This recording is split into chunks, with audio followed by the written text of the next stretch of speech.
내가 젊었을 때를 떠올리면 늘 한숨과 함께 쓴웃음이 새어나온다.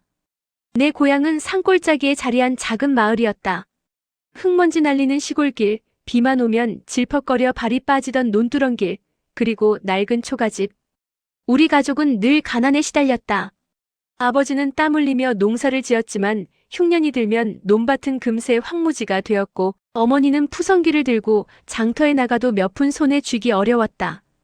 밥상에 보리밥과 무된장국만 올라오던 날이 많았고, 쌀밥은 명절이나 되어야 겨우 맛볼 수 있었다.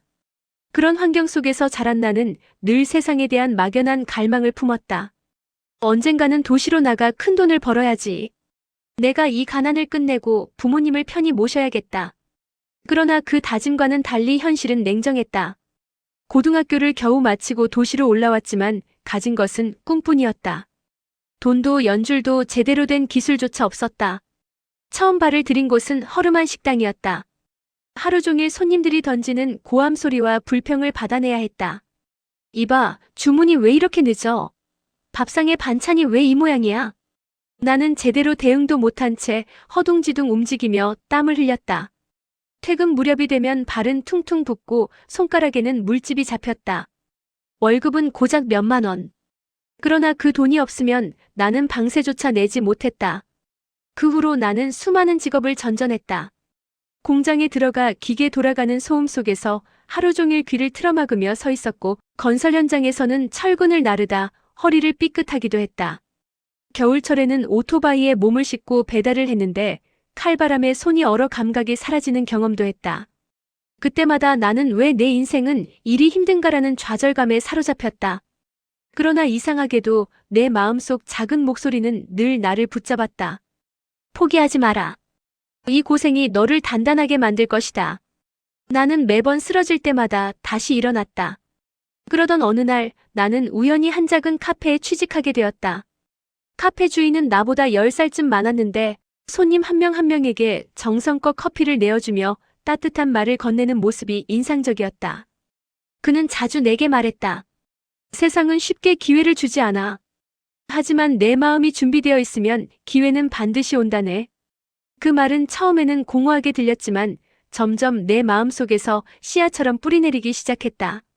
나는 카페 일을 하면서 손님들의 표정을 관찰하기 시작했다. 기쁜 얼굴, 지친 얼굴, 속상한 얼굴, 그리고 그 속에 담긴 사연을 상상하며 작은 수첩에 기록했다. 그것은 단순한 취미였지만 훗날 내 인생을 바꾸는 씨앗이 될 줄은 그때는 몰랐다. 카페에서의 생활은 내 삶을 조금씩 바꾸기 시작했다. 어느 날 단골 손님 중 한 명이 내 손에 들린 작은 수첩을 보더니 흥미로운 듯 물었다. 그거 뭐야? 손님들 이야기 적는 거야? 네, 그냥 재미 삼아 적어두는 겁니다. 그 손님은 소규모 출판사를 운영하는 사람이었다. 그는 내 수첩을 몇 장 넘겨보더니 미소를 지으며 말했다. 글솜씨가 있는데?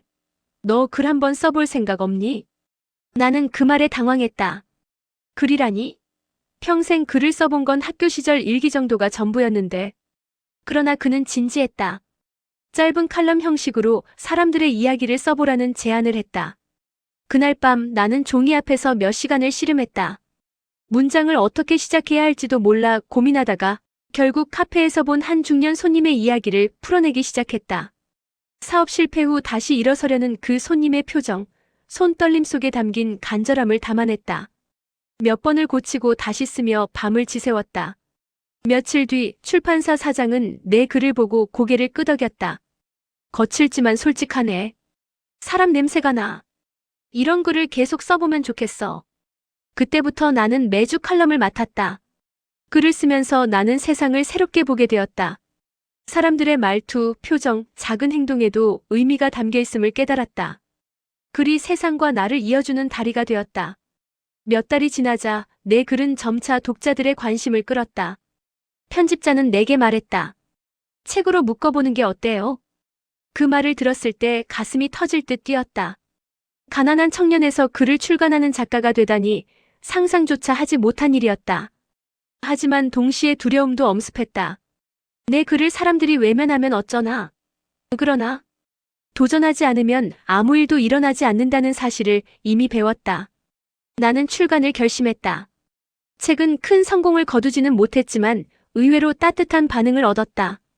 당신 글을 읽고 눈물이 났다는 독자의 편지는 내 마음에 깊이 새겨졌다. 그것은 돈으로 환산할 수 없는 값진 보상이었다. 그 후 나는 강연 요청까지 받게 되었다. 처음 강단에 섰을 때 수십 쌍의 눈이 나를 바라보고 있었다. 손이 떨리고 목소리가 갈라졌지만 솔직하게 내 이야기를 털어놓았다. 저도 한때는 아무것도 가진 게 없었습니다. 하지만 작은 글쓰기가 저를 살렸습니다. 청중은 조용히 듣다가 박수를 보냈다. 그 순간 나는 깨달았다. 내 삶이 누군가에게 희망이 될 수 있다는 사실을. 물론 실패도 많았다. 두 번째 책은 판매가 저조했고 강연 중 머릿속이 하얘져 버린 적도 있었다.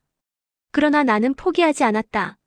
실패는 과정일 뿐이라는 믿음이 나를 다시 일으켰다. 나는 꾸준히 글을 쓰고 사람들과 소통하며 점점 내 이름이 알려지기 시작했다.